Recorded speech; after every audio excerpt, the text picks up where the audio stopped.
السلام علیکم ورحمۃ اللہ وبرکاتہ۔ عزیزان محترم، امید کرتا ہوں کہ آپ تمامی حضرات رب تبارک و تعالیٰ کے فضل و کرم سے بخیر و عافیت میں ہوں گے۔ اللہ تبارک و تعالیٰ ہم سب کو اپنے حفظ و امان میں رکھیں۔ دوستو، ویڈیو کو مکمل دیکھیے گا۔ دنیا میں سب سے زیادہ طاقتور قوم کون سی ہے؟ قرآن و حدیث کی روشنی میں مفتی سلمان اظہری صاحب بتا رہے ہیں۔ آپ تمامی حضرات سے گزارش ہے کہ ویڈیو کو مکمل دیکھیے گا۔ الحمدللہ سن کر دل کو کافی سکون ملے گا۔ جب اس سائنسدان سے کہا گیا، اے عزیز، حقیقی بات تو یہ ہے کہ پوری 63 سالہ زندگی میں میرے آقا ایک بار بھی سمندر کے پاس نہیں گئے، ایک بار بھی اتفاق نہیں ہوا، تب وہ کہتا ہے جو بندہ کبھی سمندر کے سفر پر گیا ہی نہیں اور وہ اٹلانٹک اوشین میں موجود اندھیریوں کی بات کرتا ہے تو پھر یہ اپنے پیٹ سے نہیں، یہ اللہ کی بات کر رہا۔ کیا بات! ہمارا شیوا ہے پوری دنیا میں کہ صرف اور صرف رسول پاک کی غلام قوم ایسی ہے جو ایک منٹ میں پورا سناٹا طاری کر سکتی ہے۔ کسی نے ایک صاحب سے پوچھا تھا، ویل ٹرینڈ فوج جو ہوتی ہے، چاہے وہ امریکہ کی ہو کہ رشیا کی ہو کہ جاپان کی ہو، چائنا کی ہو، ان سے پوچھا گیا کہ اگر 10,000 فوج کو صفوں میں کھڑا کرنا ہو اور ان کو ریڈی کرنا ہو تو آپ کو کتنا ٹائم لگے گا؟ کسی کے بارے میں کہا کہ امریکی فوج کے لیے ہمیں 4 گھنٹے لگ جائیں گے، ہم ترتیب دے دیں گے۔ رشین فوج کے لیے 3 گھنٹے لگ جائیں گے، چائنیز اور ایکٹیو ہیں، 2 گھنٹے میں اپنی صفیں ترتیب کر لیں گے۔ اس مسلمان دانشور نے کہا، اللہ کا کروڑوں احسان ہے، 1,00,000 سے زیادہ کا مجمع ہوتا ہے حرم کعبہ میں بھی اور حرم رسول میں بھی۔ امام صرف 1 منٹ میں کہتا ہے صفیں درست کر لو، کسی کو ڈنڈا مارنے کی ضرورت نہیں، سب کی صفیں خود درست ہوتی ہیں۔ کیا بات! بیش یہ قوم ہے جو اپنی صفیں خود درست کرتی ہے۔ مسجدوں میں، جمعہ میں، عیدگاہ میں جا کر کوئی لکڑی لے کر نہیں پھرتا کہ اپنی صفیں درست کر لو۔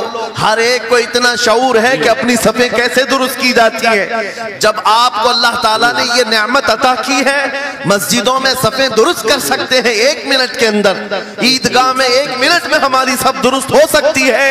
اے نوجوانوں، دنیا کو یہ بتاؤ، صرف مسجد اور عیدگاہ نہیں، دنیا کے ہر میدان میں ہم اپنی صفیں درست کر سکتے ہیں۔ سبحان اللہ! ہر میدان میں ہماری صف درست ہو سکتی ہے۔ یہ اللہ کی طرف سے دی ہوئی بہت بڑی نعمت ہے۔ بس اب مجمع جو خاموش ہے اور متوجہ ہے، اب میری بات کو آگے میں بڑھاتا ہوں، توجہ سے سنیں۔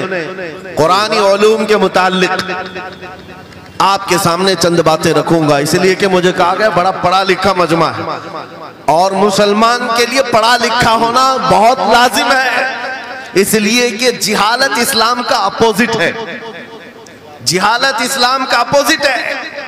آپ کو ایک بات میں بتاؤں، جب بھی کہا جاتا ہے دور اسلام، یعنی حضور صلی اللہ علیہ وسلم کی آمد کے بعد کے حالات کو دور اسلام کہتے ہیں، اس سے پہلے والے زمانے کو دور جہالت کہتے ہیں، جبکہ اسلام کا اپوزٹ تو کفر ہونا چاہیے، کفر ہونا چاہیے۔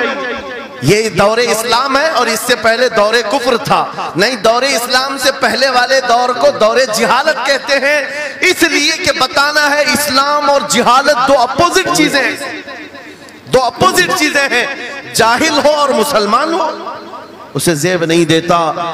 جس قوم پر آنے والی کتاب ہدایت کا پہلا لفظ اقرا سے شروع ہوتا ہے، اقرا بسم ربک الذی خلق، قرآن کا پہلا لفظ جو آیا ہے وہ کس نام سے آیا؟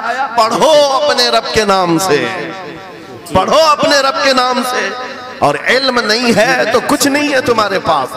امام غزالی تو فرماتے الناس کلہم موتا الا العلماء، یہ سارے انسان مردہ ہیں، زندہ اگر کوئی ہے تو علم والا ہے، علم والا زندہ ہے۔ اور جہالت کی تاریکیوں میں بھٹکنے والے کی مثال ایسی ہی ہے جیسے اندھیری کوٹھری میں بیٹھا ہوا ہے، کہیں روشنی کا آنے کا انتظام نہیں، اس کے سامنے حلوہ رکھو کہ گوبر رکھو، دونوں برابر ہے۔ جاہل آدمی کے لیے ایسا ہی ہے، کبھی اس کا ہاتھ اس میں پڑے گا، کبھی اس کا ہاتھ اس میں پڑے گا۔ جب نظر نہیں آ رہا ہے تو حلوہ کو گوبر سمجھ کر کھا لے گا اور کبھی گوبر کو حلوہ سمجھ کے کھا لے گا، غلاظت اس کے لیے برابر ہو جائے گی۔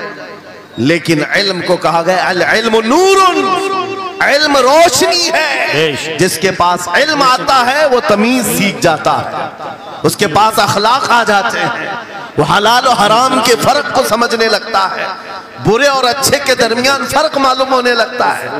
اسی لیے میرے عزیزو، مجھے بڑا گرو ہے اور فخر ہے، ہماری ہی خانقاہ سے یہ آواز آتی ہے آدھی روٹی کھائیں گے اور بچوں کو پڑھائیں گے۔ بے شک کیوں؟ بے شک اس عظیم خانقاہ سے یہ آواز دی گئی، کیوں؟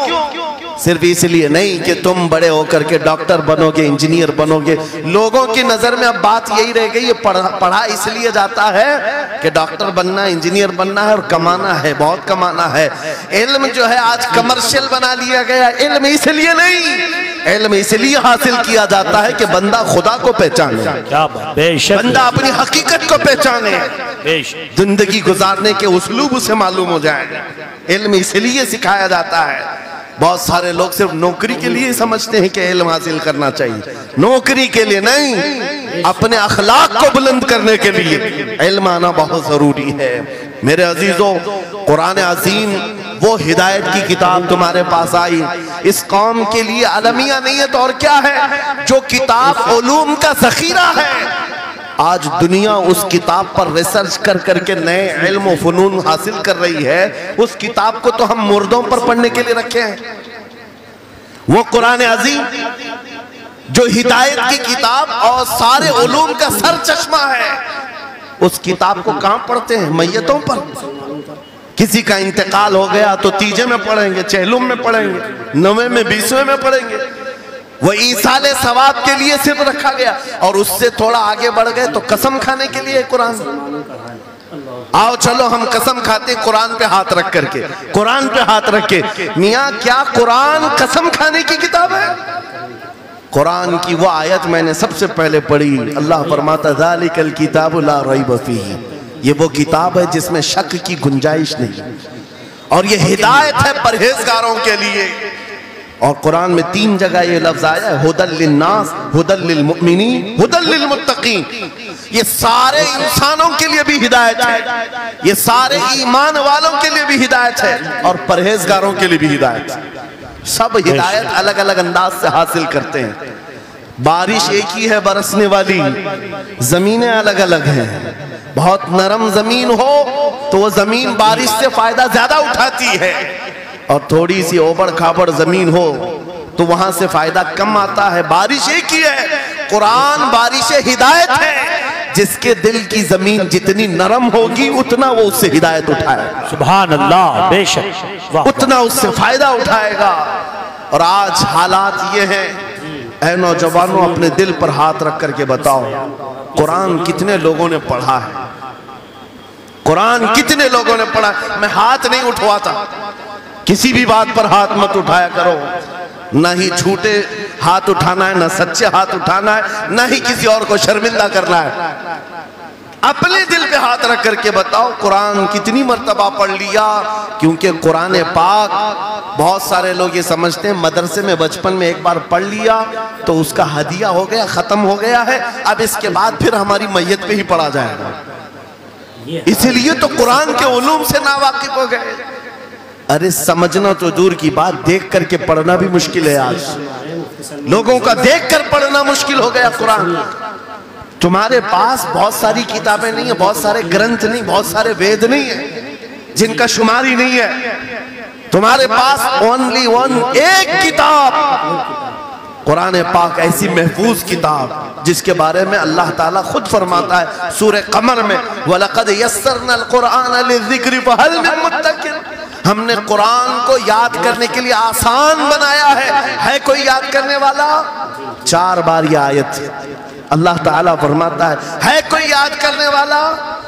اللہ جب فرما رہا ہے قرآن آسان ہے تو کون کہتا ہے یہ مشکل ہے؟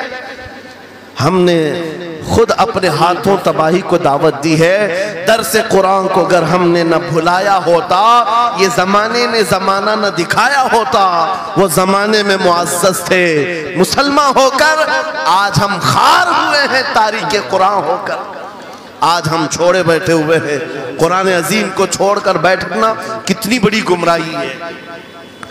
آج حالات ایسے آ گئے کہ قرآن کو بدلنے کی باتیں ہونے لگ گئیں. کیوں؟ تم اٹھاتے ہی نہیں. 26 آیتیں نکال دو، 25 آیتیں نکال دو، اس میں یہ باتیں اس میں وہ باتیں ہیں. مسلمان کو تو پتہ بھی نہیں ہے کون سی آیتوں کے بارے میں یہ واویلا مچایا جا رہا ہے. ارے تم پڑھو، تمہارے لیے قرآن آیا ہے. یہ جتنی بھی کانفرنسیں ہیں میں سمجھتا ہوں اس کے بدلے ہر جگہ صبح و شام قرآن پڑھنے اور پڑھانے کا انتظام ہو جائے. اس طرح کے ہزاروں جلسوں سے وہ افضل ہے. بے شک کیونکہ یہ میں نہیں کہہ رہا ہوں، میرے آقا فرماتے ہیں خیرکم من تعلم القرآن وعلمہ. تم میں سے سب سے بہترین آدمی وہ ہے جو قرآن سیکھے اور دوسرے کو سکھائے. بے شک بے شک. سب سے بہترین آدمی وہ ہے قرآن کو سیکھے اور دوسرے کو سکھائے. آج نوجوانوں کے اندر ایک بڑی تعداد مجھے دیکھنے کو ملتی ہے، ان کو چھوٹی چھوٹی صورتیں بھی نہیں معلوم، قرآن دیکھ کر کے پڑھنا بھی نہیں آتا. بچپن میں ہمارے ماں باپ نے ہم کو سینے سے لگا کر کے قرآن مدرسہ بھیجنے کی عادت ڈالی تھی، اور جب اسکول جاتے تھے تو بستہ پیچھے لگا کے جاتے تھے. پتا ہوگا اسکول جاتے ہیں تو بستہ پیچھے رکھ کے جاتے ہیں، اور قرآن پڑھنے کے لیے جاتے ہیں تو سینے سے لگا کے جاتے ہیں. یہ ہمیشہ سے ایک ریت رواج چلا، بزرگوں کا ڈالا ہوا کہ بیٹا قرآن ہمیشہ آگے ہوگا. لیکن شعور آنے کے بعد تم نے قرآن کو پیچھے ڈال دیا، پیچھے کو آگے کر دیا. کوئی علم ایسا نہیں جو قرآن میں موجود نہیں، کوئی علم ایسا نہیں. وَلَا رَطَبٍ وَلَا يَابِسٍ إِلَّا فِي كِتَابٍ مُبِينٍ. میرا مولا فرماتا ہے کوئی خشکی اور تری کی بات ایسی نہیں جو ہم نے قرآن میں نہ بیان کی. وَنَزَّلْنَا عَلَيْكَ الْقُرْآنَ تِبْيَانًا لِكُلِّ شَيْءٍ. رب فرماتا ہے ہم نے قرآن میں ہر چیز کا واضح بیان اتارا ہے تم پر. اور سیدنا عبداللہ ابن عباس مفسرین کے سردار، رسول پاک صلی اللہ تعالیٰ علیہ وسلم کے چچیرے بھائی حضرت عبداللہ بن عباس کہتے ہیں لو ضاع لی عقال بعیر لوجدته فی کتاب اللہ. کہتے ہیں اگر میرے اونٹ کی نکیل کی رسی بھی گم ہو جائے میں اس کو کتاب اللہ قرآن میں ڈھونڈ لوں گا. کیا بات، واہ واہ واہ واہ. میں اس کو قرآن میں ڈھونڈ لوں گا. ان کے پاس علوم قرآن تھے. اور آپ کیا سمجھتے ہیں قرآن میں کیا نہیں ہے؟ سائنس کی ایجادات کو اگر آپ لے کر کے بیٹھے، میں نے اپنا پورا بیان ریکارڈ کیا ہے 2 سال قبل ہی. یہاں وقت کی قلت ہے، میں آپ کے سامنے عرض کرتا ہوں. 16ویں صدی کے بعد یا 18ویں صدی کے بعد سائنس کی ترقیات نے اپنا پیر جمانا شروع کیا ہے اس روئے زمین پر. جبکہ میرے مصطفیٰ کریم صلی اللہ تعالیٰ علیہ وسلم کی زبان اقدس سے نکلے ہوئے کلمات جو قرآن میں موجود ہیں اٹھاؤ اور میں بتاتا ہوں ہر چیز کا علم قرآن میں موجود ہے. جب کوئی سونوگرافی کا انتظام نہیں تھا، نہ سی ٹی سکین ہو سکتا تھا، نہ ایکس رے کا کوئی علم کسی کے پاس تھا، اس وقت قرآن کہہ رہا ہے ایمبریالوجی کے بارے میں. ایمبریالوجی کیا ہے؟ بچہ پیدا ہونے کی جو اس کے نشو نما کی جو مدت ہوتی ہے، کس طرح پیٹ میں بچے کی تخلیق ہوتی ہے. قرآن میں مولا فرماتا ہے ثم جعلناه نطفة في قرار مكين ثم خلقنا النطفة علقة فخلقنا العلقة مضغة فخلقنا المضغة عظاما فكسونا العظام لحما ثم انشأناه خلقا آخر فتبارك الله احسن الخالقين. مولا فرماتا ہے ہم نے نطفے سے علقہ بنایا. نطفہ کیا ہے؟ سپم کا وہ ایک قطرہ جو مرد کے ذریعے سے عورت کے رحم میں جاتا ہے، اس کے بچے کی تھیلی میں جاتا ہے. ایک نطفہ، ایک بوند جس کو نطفہ کہا گیا ہے. مولا فرماتا ہے ہم نے نطفے سے علقہ بنایا. علقہ کس کو کہتے ہیں؟ سائنس میں پڑھنے والے اگر اسٹوڈنٹس ہوں تو سمجھ جائیں. اگر کوئی میڈیکل سائنس کا کوئی اسٹوڈنٹ ہے تو اسے معلوم ہونا چاہیے ایمبریالوجی میں چپچپا ہوا چنگم جو ہوتا ہے اس کو علقہ کہتے ہیں عربی میں. اور آج سائنس یہ کہتی ہے کہ پہلے باپ کے نطفے کے ایک قطرے سے ایک چھوٹا سا خون کا ٹکڑا بنتا ہے جو چپچپا ہوتا ہے. پھر اس کے بعد ایک گوشت کا ٹکڑا ہوتا ہے. پھر اس کے بعد اس میں ہڈیاں بنتی ہیں. پھر اس کے بعد اس پر چمڑیاں آتی ہیں. پھر اس کے بعد اس کی آنکھیں ساری چیزیں بن جاتی ہیں. یہ پروسیس ہے 9 مہینے ماں کے پیٹ میں، اور ہر ایک کے ویکس گنے ہوئے ہیں. فرسٹ ویک میں کیا ہوتا ہے، سیکنڈ ویک میں کیا ہوتا ہے، تھرڈ ویک میں کیا ہوتا ہے، ایمبریولوجی کا پورا علم ہے۔ سائنس آج 21ویں صدی میں اس ایمبریولوجی کو تمہارے سامنے لا رہی ہے۔ عربوں کے اس دور کی بات کر رہا ہوں جہاں لوگوں کو گھر بنانے کا علم نہیں تھا، اور قرآن ماں کے پیٹ میں پیدا ہونے والے بچے کی تخلیقات بیان کر رہا ہے۔ نعرہ تکبیر، نعرہ رسالت، فیضان قرآن مقدس، فیضان شیخ المشائخ، نعرہ تکبیر، نعرہ رسالت۔ مشہور سائنسدان ہے فرینک پریس نام سے، جس نے یہ تھیوری دنیا کو بتائی کہ ارضیات زمین کے اندر جو وسعت ہو رہی ہے، اور اس کے بعد اس نے کہا تھا، فرینک پریس نام کا انگریز مورخ اور انگریز سائنسدان نے کہتا ہے زمین جو ہے پانی کے اوپر ہے، اور ایسے ہی پانی کے اوپر کوئی چادر بچھا دی جائے تو کبھی چادر ادھر ہو سکتی، کبھی ادھر ہو سکتی ہے۔ اس چادر کو مضبوط رکھنے کے لیے اس پر پہاڑوں کا ہونا بہت ضروری ہے۔ یہ 19ویں صدی میں فرینک پریس کہہ رہا ہے، اور میرا مولا قرآن میں فرماتا ہے، اللہ تعالیٰ فرماتا ہے والجبال اوتادا، ہم نے پہاڑوں کو میخ بنا کر کے زمین پر گاڑا۔ کیا بات، واہ واہ، بے شک کہ زمین کو ہلنے نہیں دیتے پہاڑ۔ ارضیات کا علم، آسٹرونومی کے بارے میں، آسٹرولوجی کے بارے میں قرآن میں موجود علوم آپ پڑھو۔ زولوجی کے بارے میں، جانوروں کے علوم کے بارے میں قرآن میں پڑھو۔ رب تعالیٰ پرندوں کے ان اشکال کے بارے میں بیان فرما رہا ہے، یہ جھنڈ کے جھنڈ جاتے ہیں، جماعت کی جماعت ہوتی ہیں۔ چونٹیوں کے بارے میں پوری سورہ موجود ہے، ان کے کھانا تقسیم کرنے کا طریقہ کیا ہے، ان کے ایک دوسرے کو پکارنے کا طریقہ کیا ہے، ان میں جب ایک چونٹی مر جاتی ہے تو اس کو دفنانے کا طریقہ کیا ہے۔ یہ کون بیان کر رہا ہے؟ یہ قرآن بیان کر رہا ہے، قرآن پاک بیان کر رہا ہے۔ جب ترقیات اس قدر آگے آ گئی کہ مشینوں کے سہارے سے آج ذرے کو دیکھا جاتا ہے، پرکھا جاتا ہے، اور پھر دنیا کو بتایا جاتا ہے یہ ہماری تحقیق ہے، اور قرآن اس زمانے میں بیان کر رہا ہے۔ میرے عزیزو ایک بات بتاتا ہوں، 18ویں پارے میں سورہ نور میں ایک آیت آئی ہے، اس آیت کے بارے میں بتاتا ہوں بعد میں، لیکن 18ویں صدی میں ایک سائنسدان جو امریکہ کی سفر پر تھا، اس نے اٹلانٹک اوشین میں ایک جگہ ایسی دیکھی جہاں پر اتنا اندھیرا ہے کہ ہاتھ نکالو تو بھی نظر نہیں آئے، سورج کی روشنی بھی نہیں پڑتی۔ واپس آ کر کے اس نے کہا میں نے ایک ایسی جگہ دریافت کی ہے جہاں سورج کی روشنی ہی نہیں پڑتی اور اپنی آنکھوں کو کچھ نظر نہیں آتا۔ اگر ہاتھ نکال کر کے دیکھو، سمندر کے بیچوں بیچ اٹلانٹک اوشین، یہ کوئی تالاب کا نام نہیں ہے، یہ لمبا سفر طے کر کے کوئی ایک جگہ کو ڈھونڈ لیا ایک سائنسدان، اور آ کر کے دنیا کو بتا رہا ہے میں نے ایک ایسی جگہ معلوم کی جہاں پر خوب اندھیرا ہوتا ہے، ہاتھ بھی نظر نہیں آتا۔ جب وہ آ کر کے بتاتا ہے، ایک عالم ربانی نے قرآن کی آیت پڑھی، مولا قرآن میں فرماتا ہے اذا اخرج یدہ لم یکد یراہا ومن لم یجعل اللہ لہ نورا فما لہ من نور۔ قرآن میں اللہ فرماتا ظلمات بعضها فوق بعض، ایک جگہ ہم نے ایسی بنائی ہے جہاں اندھیریوں پر اندھیریاں ہیں، جہاں ہاتھ بھی نکالو گے تو ہاتھ نظر نہیں آئے گا۔ قرآن میں 1400 سال پہلے یہ جب بات آئی، اس سائنسدان کو بتایا گیا، یہ تو اللہ نے قرآن میں بیان کیا ہے۔ اب اور تعجب کی بات کیا ہے سنو، وہ آیا سائنٹسٹ، کہا یہ کس کی بیان کی ہوئی کتاب ہے؟ کہا محمد رسول اللہ کی، مکہ میں پیدا ہوئے، مدینے میں زندگی گزاری، آخر دن کی۔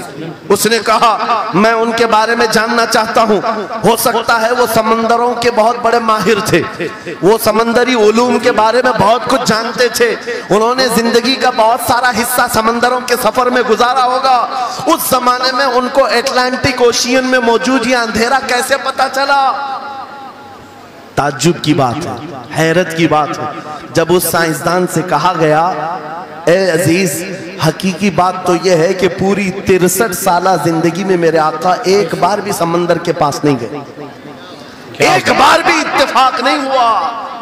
تب وہ کہتا ہے جو بندہ کبھی سمندر کے سفر پر گیا ہی نہیں اور وہ اٹلانٹک اوشین میں موجود اندھیریوں کی بات کرتا ہے تو پھر یہ اپنے پیٹ سے نہیں، یہ اللہ کی بات کر رہا ہے۔ کیا بات، بے شک بے شک، یہ خالق سمندر کی بات کر رہا ہے جس نے وہ اندھیریاں پیدا کی۔ دوستو بہت ہی خوبصورت انداز میں قرآن و حدیث کی روشنی میں مفتی سلمان اظہری صاحب بتا رہے تھے۔ ہم سب کو چاہیے کہ ان باتوں پر عمل کریں۔ دعا ہے اللہ تبارک و تعالی ہم سب کو ان باتوں پر عمل کرنے کی توفیق و رفیق عطا فرمائیں اور اپنی زندگی کو قرآن و حدیث کے مطابق گزارنے کی توفیق و رفیق عطا فرمائیں۔ دوستو امید کرتا ہوں کہ آپ سب نے ویڈیو کو پسند کیا ہوگا، تو دوستو اس ویڈیو کو ثواب کی نیت سے آگے لوگوں تک پہنچانے کی کوشش کریں۔ ویڈیو کو لائک بھی کر دیجئے اور آپ ہمارے یوٹیوب چینل کو سبسکرائب کر لیجئے۔ السلام علیکم ورحمۃ اللہ وبرکاتہ۔